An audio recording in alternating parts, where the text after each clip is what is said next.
สันทีลีมือนี้ขอเดาแบบบ่เกรงใจอีหยาบ่ย่านผู้ใดมาห้องด่าเพราะว่าแม่ยากะเดาน้ำกัน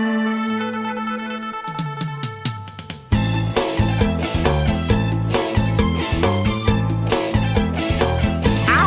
อีหลาไปเต้นหน้าห้านน้ำกันไปม่วนน้ำกันเอาเงาลุงไผ่เงา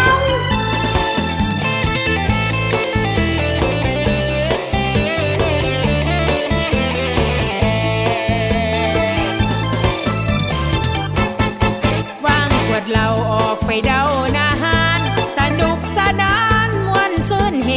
ฮาดนตรีจวดออกไปอวดลีลานำก้นยายกขาเด้งซ้ายแต่แม่ยายังบ่เกรงใจปูเลือกยังหนูสิไปเกรงใจอายยาพาเดาสิคิดยังลายสบายที่ดินไงคุณเพื่อนแอวไว้รุ่นหน้าห้านไงคุณงานบุญบ้านเฮา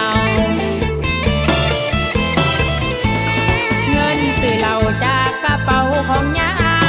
เงินซื้อเหล้าจากกระเป๋าของยาลอยผู้มาเสียงใบส่วนลูกไผ่เที่ยวงานเด้าหน้าห้านม่วนซื่นน้ำกันห้องขอเพลงมันใส่หมอลำสิง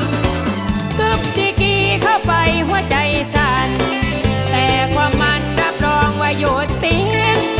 ให้อภัยผู้ชายมาสูนคิงติ้งลิ้นปิงสิ่งน้ำกันน่าสุขเฮาเหล้าขาวเหล้าสีบ่มีเกียง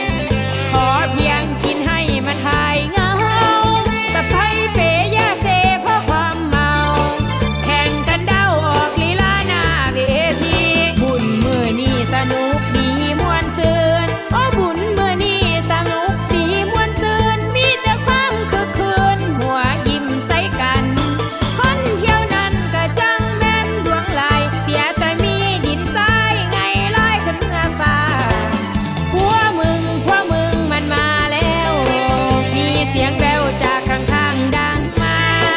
สร้างบุกแล้วแต่หัวมันสิมาเฮามีญาทั้งคนบ่ต้องกลัวพวกกูก็มาแล้วขอเอาแผ่วไว้ยำเขาดีกว่าญามักสิ่งเดาจังหวะย่านบัวหายตัวไปจากหน้าเวทีม่วนเต็มที่เสียแต่มี